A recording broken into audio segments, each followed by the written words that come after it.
নমস্কার, তোমরা কেমন আছো সবাই? আমি সুমাঞ্জনা, ইট প্রিটি পটেটোস ওয়ার্ল্ডের আবার নতুন একটা ব্লগে তোমাদের সবাইকে জানাই স্বাগত। এখন বাজে রাত 3:30। সবার মুখটা দেখো, মানে সবার ঘুমে চোখ ঢুলে আসছে। এখানে 3:30 বাজে, দেখতেই পাচ্ছ আমরা লাইনে দাঁড়িয়ে আছি। আমরা এখানে বোর্ডিং পাস নিচ্ছি।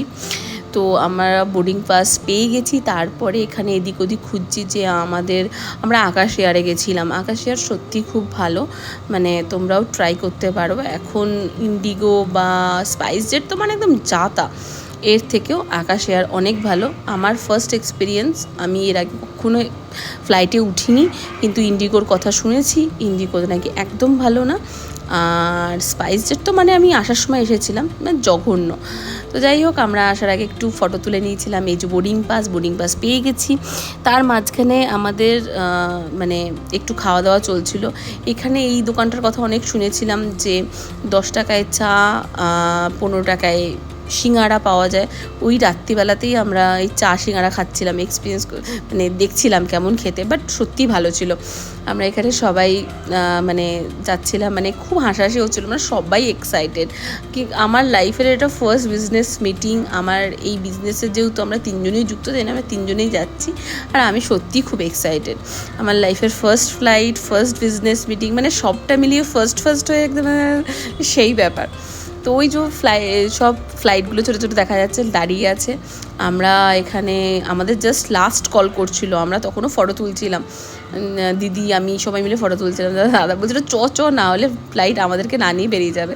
তো সবাই মিলে দৌড়াচ্ছিলাম। আমার দিদির ছেলেটা দেখছে কেমন করে দৌড়াচ্ছে, আর একটা পুরো ঢালু স্লোপের মধ্যে, তো মানে একটু হাঁটলেই মানে এগিয়ে যাচ্ছিলাম। আমরা সবাই মিলে খুব আনন্দে, মানে একটা এক্সাইটমেন্টে যাচ্ছিলাম। তারপরে প্লেনের মানে মধ্যে ঢুকে যাওয়ার পর, ওখানে ঢুকতেই আমাকে বলে দিল যে ভিডিও করার অ্যালাউ হবে না। তো আর ভিডিও করে আর কী বা ভিডিও করবো, তোমরা সবটাই জানো, তোমরা সবটাই দেখেছো, আর তোমরা জানো যে কীরকম দেখতে হয়। তো ওসব ভিডিও করে লাভ নেই। এইখানে এইটা আমার খুব ভালো লাগছিলো দেখতে। আমি সবসময় মানে ঘর থেকে, ছাদ থেকে দেখতাম ফ্লাইট উঠতো, ইয়ে করতো, বাট এই ওরাটা আমার খুব মানে লাইফে দেখার ইচ্ছা ছিল। যে যাই হোক, এটাও দেখে ফেললাম। আর এইটা ভাবিনি যে আমি আমার কিছু মানে ফার্স্ট টাইম আমি আমার বিজনেস রিলেটেড কোনো কাজে দেখতে পাবো। আমি আমার নিজের অ্যাচিভমেন্টের একটা ফার্স্ট স্টেপে এগিয়ে যাওয়ার জন্য আমি দেখতে পাবো। তো এটাও আমার অ্যাচিভমেন্টের একটা ফার্স্ট স্টেপ, তোমাদের সাথে শেয়ার করলাম। আমার খুব ভালো লাগছে যে মানে এই এক্সপিরিয়েন্সটা তোমাদের সাথে আমার শেয়ার করতে পেরে। তো যাই হোক, রাতের যে আমার শহর কলকাতায় এই যে এইরকম দেখতে লাগে, এর আগে আমি কখনো দেখিনি। এর আগে আমি অনেক ফোনে ভিডিও দেখেছি, দেখেছি, বাট আমার এই দেখাটা কখনো মানে মানে আমি ভাবতেই পারিনি যে এইরকম একটা এত সুন্দর লাগে, এত ভালো লাগে দেখতে। তো জাস্ট সকালটা হচ্ছিল তখন, মানে এত ভাল লাগছিলো দেখতে, সূর্যটা উঠছে জাস্ট। তোমরাও হয়তো অনেকে দেখেছো, বাট আমার কখনো দেখার সুযোগ হয়নি। তো তাই জন্য তোমাদেরকে দেখালাম যে এই তখন 7:10-15 বাজে আমরা মুম্বাই নেমে গেছি। তো তারপরে নেমে একটু বসেছিলাম, তখন ব্যাগগুলো দাদা আনছিল। তো আমরা আমাদের যে মানে ছত্রপতি শিবাজি থেকে যে মানে ডিস্টেন্সটা ছিল আমাদের মানে হোটেলের, সেটা 10 মিনিটের ডিস্টেন্স ছিল। কুর্লাতে ছিলাম আমরা। তো আমার দাদা বলছিল লো বাজেট, সবাই মিলে একসাথে ঠাসাঠাসি করে বসেছিলাম। আর আমাদের তেমন বেশি ব্যাগ ছিল না, জাস্ট 2টো ব্যাগ ছিল আর একটা ল্যাপটপ ব্যাগ ছিল দাদার। তো দাদা এখানে বলছে, দিদি খুব হাসছিল। তো দিদির কোলে আমার মানে দিদির ছেলে বসেছিল, দাদা আমার গায়ে ঠাসাঠাসি করে বসেছিল। তো সেই দিনকে আমরা তাড়াতাড়ি বেরিয়ে মানে জাস্ট আমাদের 12টার মধ্যে ইন করতে হতো অফিসে। আমাদের থানেতে অফিস ছিল, থানে জিক্রফ বিল্ডিংয়ে। তো ওখানে থেকে আমরা গিয়ে জাস্ট সেদিনকে মানে খুব হ্যাকটিক শিডিউল গেছিলো সেদিনকে আমাদের। সেদিনকে আমরা জাস্ট বেরিয়ে 12টার মধ্যে পৌঁছে, তারপরে আবার 6:30 পর্যন্ত মিটিং করে, তারপরে জাস্ট খাওয়া দাওয়া করে ঘরে চলে এসেছিলাম। এসে ঘুমিয়ে পড়েছিলাম, কারণ আমাদের কারোর শরীরে আর দম ছিল না। তো আমরা ঘরে এসে রেস্ট ফেস্ট করে পরের দিন এটা আমরা আবার আমাদের মিটিং ছিল। তো আমরা রেডি ফেডি হয়ে সকালবেলাতে বেরিয়ে গেছিলাম ওখান থেকে মিটিং ফিটিং করে। তখন 1:30-2 বাজে, তখন বেরিয়ে গেছি। তখন আমরা প্রথমে ডিসাইড করলাম চল আগে আমরা যাই হচ্ছে কোথাও খাওয়ার জন্য, কিন্তু কোথাও খাবার কিচ্ছু পেলাম না। আমরা চলে গেলাম হচ্ছে, বললাম যে চল হাজি আলি দরগা যাই। হাজি আলি দরগার ওখানে গিয়ে অনেক কিছু খাবার কিছু থাকবে। ওখানেও গেলাম। ওখানে এইসব কথা বলতে বলতে হঠাৎ করে আমরা দেখলাম ঈশা আম্বানির শ্বশুর বাড়ি। তো এইটা দেখে তো আমরা খুব এক্সাইটেড, যে আমি দিদিকে বললাম যে কেউ এক্সাইটেড না হোক, আমি তো এক্সাইটেড হয়েছিলাম। দিদিকে বললাম দেখতে ঈশা আম্বানির শ্বশুর বাড়ি, তো এরপরেই অ্যান্টেলিয়া দেখা যাবে। তো যাই হোক এই সব দেখতে দেখতে চলে গেলাম হাজি আলি দরগা। এইগুলো সব ক্রস করলেই হাজি আলি দরগা দেখা, ওই যে অ্যান্টেলিয়া, হাজি আলি দরগা দেখা যাবে। হাজি আলি দরগাতে পৌঁছালাম। পৌঁছে ওখানে পৌঁছানোর পর মানে তারপরে তখন 6:30-7টা বেজে গেল। কোথার থেকে টাইম দূর করে এগোচ্ছে, মানে আমরা কিছুই মানে কুলকিনারা পাচ্ছি না। তো হাজি আলি দরগাটা আমার খুব দেখার ইচ্ছে ছিল, কারণ ওটা একটা সমুদ্রের মধ্যে, মানে 1-2 কিলোমিটারের মধ্যে সমুদ্রের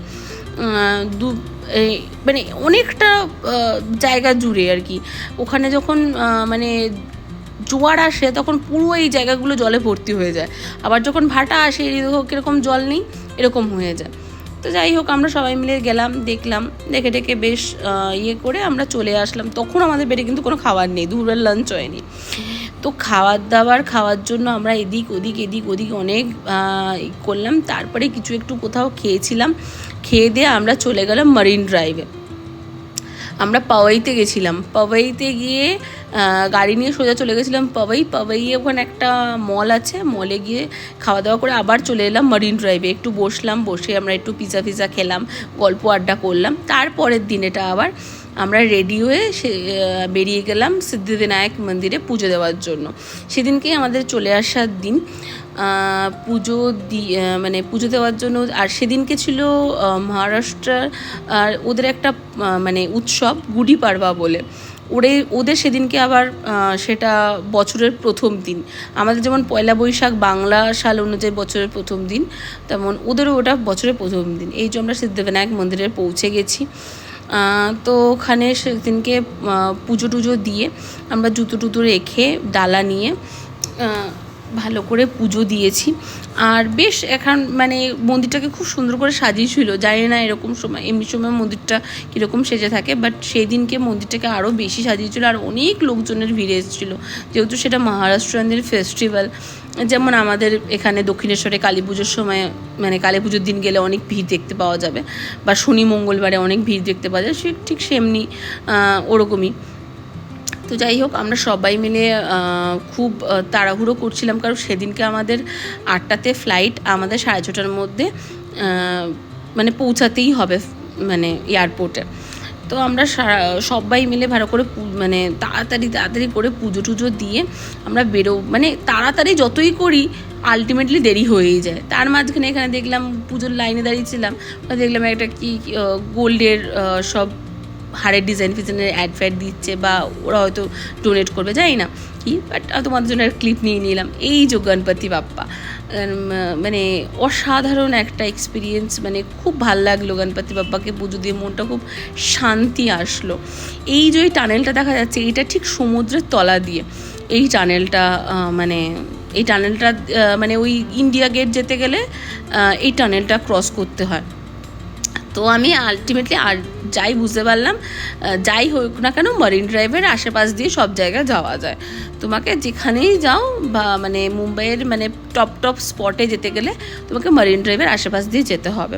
তো ওই যে তাজ হোটেল দেখা যাচ্ছে আমার, মানে এখানে দিদির ছেলে বলছে হ্যালো গাইজ, তো এখানে ও একটু হ্যালো গাইজ করে নিচ্ছিল। তো এইখানে আমরা যাচ্ছিলাম হচ্ছে এলিফ্যান্টা কেভে। এটার নাম খুব শুনেছি, খুব সুন্দর নাকি কেভটা। তো আগেই তোমাদেরকে দেখাবো যে কেভটা কীরকম।